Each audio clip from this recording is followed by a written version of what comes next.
অনেকদিন ধরে আতায় মাছ ধরি না, আজকে এই জাগির ভিতর থেকে সেই লেভেলের মাছ ধরুম, মানে ডুব দিয়ে পানির তলে গিয়ে নিজে হাত দিয়ে ধরে আনুম। ঠিক আছে, তো আপনারা সাথে থাকেন।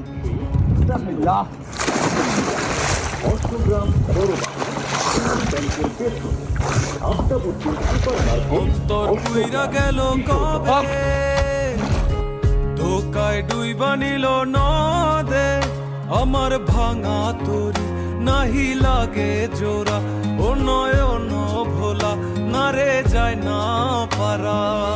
মে তুই আমারে মিথ্যা শিখালি, মে তুই আমারে নিঃস্ব করিলি, মে তুই আমারে মিথ্যা শিখালি, মে তুই আমারে নিঃস্ব করিলি। অন্তর পুইরা গেল কবে। এই বুতোস রে, এই রে কি মাছ, এটা কি মাছ?